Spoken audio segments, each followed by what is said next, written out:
biggest question I still get asked by most of my audience and on Discord is how do I achieve such a high quality for my edits even though YouTube and TikTok will compress them at the end when I upload them. While I do always message people back with step-by-step instructions, I do know how difficult it can be by just following some instructions by text. And while I did make a video about this a while ago, I want to make one final video explaining every single aspect of it so no one gets confused anymore. So the first thing I always say to people on Discord, on TikTok, whatever, is to make sure to have a 4K scene pack. What that basically means is the footage that you're editing with has to be in 4K. 4K meaning, let me click on my scene pack here, 3840 by 1920. The 3840 here is very important. This indicates how many pixels are in width-wise. That means that there's 3840 pixels width-wise by 1920, basically with height-wise. You need to make sure these values, the first value is always 3840. The second value doesn't really matter as much, it's just about the aspect ratio. But the first value always has to be 3840. Because that is the mainstream version of 4K. So, to make sure that your quality always stays at 4K is to first make sure that you're actually editing in 4K. I've noticed many countless of people who have been editing in 1080p, 1440p, some people in 720p. You wouldn't get 4K quality on any edit that you make if the footage itself is not 4K. You can't claim that something's 4K if the pixel width and pixel height is not in the resolution that a normal 4K footage is. So, Squid Game here obviously is in 4K.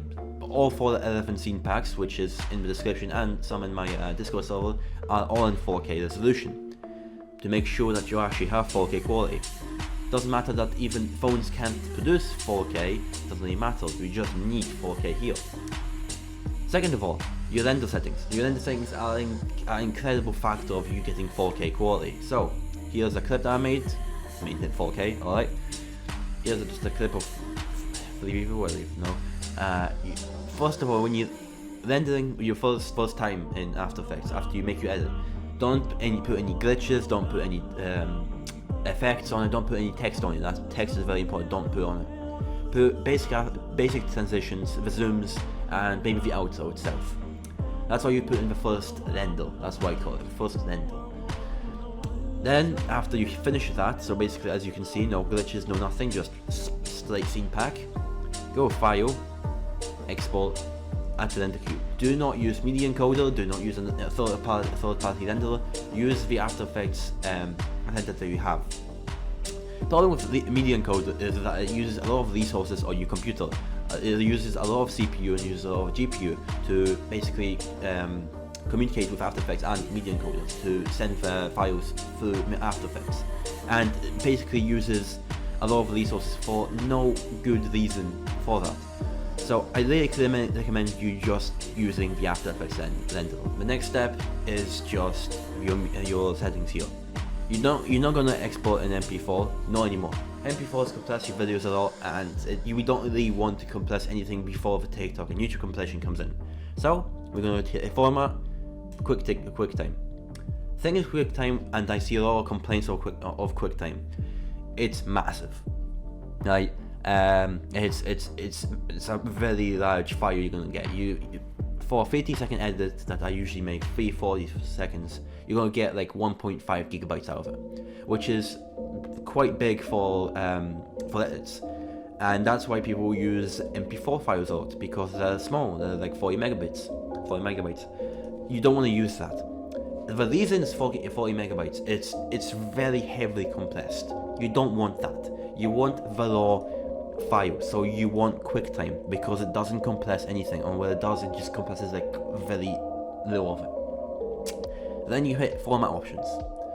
You get an option for video codec. I do recommend Apple ProRes 4444 and ProRes 422HQ. That's the only two settings I would pick. Depends on how small the files are. I'd only use ProRes 4444. I just do 422HQ, but whatever works for you works. That's the only two things I would recommend. Don't go into uncompressed leave that alone. 42 HQ. Then hit OK. That's the settings you do.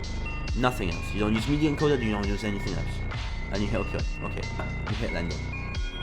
Obviously, depending on your PC specs, this will take either longer or shorter. Then, after it's exported, you want to open Topaz. Thing is with Topaz is there's a bunch of versions, right? And people really get confused on which version is good. The one I've personally found, which is the best one I've ever found, is 3.33. 3.3.3. Good number. Anyway, that's what I use, right? Personally. Thing is, it's not on any Discord server, it's not on any marketplace, right? I didn't buy it. I used the cracked version. It's in my Discord server if you want it, but that's what I use, right? Some creators might use different ones and some might use different ones, you know. If your quality is bad because of Topaz, I can't really help you because it really just depends on your version of it. Every single version have different settings. That's why I don't really sell Topaz settings anymore, because it's very dependent on the version. And that's the footage. For 3.3.3, this is how it looks. Obviously, I have my settings here, and these are the settings for 3.3.3. This might work also on 2.6.4 or something with version 2. I know that one is somewhat popular once it does on TikTok. This might work too. I use that version and it's quite good for that. This is the things I use. Sharpen 60, recover details 58, revert compression is 42, reduce noise 28, dehalo 22, anti-alias deblur 40. Right? These are the only settings you touch. You don't upscale, you don't do nothing. Obviously, when you do this, it would say error, audio stream, whatever, I don't care. Just hit the container on MOV, so movie, and that's it. Export. This would take. This is also dependent on your GPU. So if you have a slow GPU, GTX 1070, 1060, 1070, anything which is the 10 series, it would take maybe 10 minutes. If you have 3 series, it would take about literally 14 seconds for a 2-second clip. Usually for me it takes 4 minutes to do my usual 40-second edit. And if you have a 40 series and 50 series, obviously no one has the 50 series, this might take even shorter amount. Once you have a clip, you can see obviously the difference here. The thing with Topaz is you don't want to, it's not supposed to do much, right? I don't like sharpening it up to like 80% or whatever, right? You don't want, the Topaz isn't supposed to sharpen anything, right? The Topaz, what the Topaz is supposed to do is sharpen the features that are, might be compressed by the footage itself or by QuickTime itself, because QuickTime does compress just the slight amount, right? So all you want to do is recover those few details that might have been lost, and maybe add some texture and uniqueness to your actual edit. After you import your Topaz version, because you want to import your Topaz version out, and you want to hide the original layer that you exported. You don't need that. You're now going to work with the Topaz version, right? And you want to mute it, and you want to remove it. You basically want to work with the unedited, un-Topaz version of it.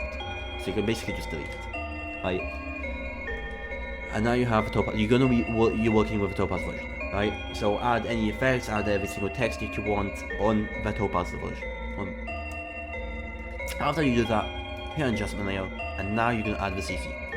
The CC color correction is the most hardest thing of editing I've ever experienced, because it really depends on the footage, depends on the show or movie that you're editing.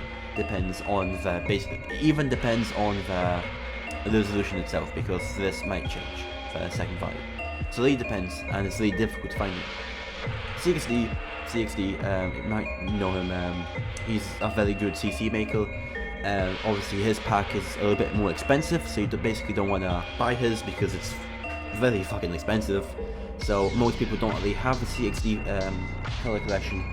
But today I'm gonna show you how to make one yourself. In the Discord server, I'm gonna leave you this preset, my sharpening effects, my sharpening settings. You will never need any other sharpening settings other than this. hit to full resolution. Do you see that quality? If I exported this without a CC, it would still look good, right? This is with QuickTime, this is with Topaz, this is everything. Let me zoom in a little bit to like appreciate how good this is. You might decrease the sharpen if you don't like it, you might decrease the unsharpen, but this is the best like sharpen effects, right? And you will stay like this. Obviously I have a second sharpening effect, but it's not as good as much as this one. And basically this is how I make my quality. After this I go to my custom presets for I made for coloring.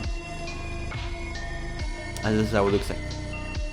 After CC, after everything. I'm not going to export this one because I'm not really uploading this, I'm just going to show you. This is how my quality looks after Topaz, after QuickTime. Basically good. And if you export this again, file, export, then queue, and then do it again in QuickTime, hold this for the 2HQ, and upload that file to TikTok and YouTube for good quality. That's how you do it. Don't hand break it. I've seen a lot of people hand break their footage. No, you have to export QuickTime. If you're unhappy about uploading 1.5 GB files each time, well, sorry, that's how you do it, right? If you complain about it, then the process would be easier. Like you can export an MP4, you can try. I've tried it, right? Because you like the compressed version, right? You like the small file versions, right? And it's much easier to upload and it's faster, right? It's not the whole point. If you can't upload a 1.5 GB file, I'm sorry. This is how I do it. That's how most people do it. People choose different things, but this is what most people do, right? My CCs are all on pay here, so if you ever like one, obviously you can just buy one, right? So with that, see ya guys. That's really all how I'm doing. Really, I'm not using Handbrake, not using any third-party software. I'm just using Topaz and After Effects. So if you have any more questions, obviously you can DM on your Discord, MrBit_100. I'm usually always free. So if you have any more questions on this video, not on how to do it, obviously just text me, DM me. If you're interested in the scene pack, the coloring that you've seen in this video, obviously it's on PayHip and link in the description usually. And well, have a great day. There's a very big edit I'm working on right now, so I'm not gonna be uploading as much. That's really all I want to say. And well, see ya, man.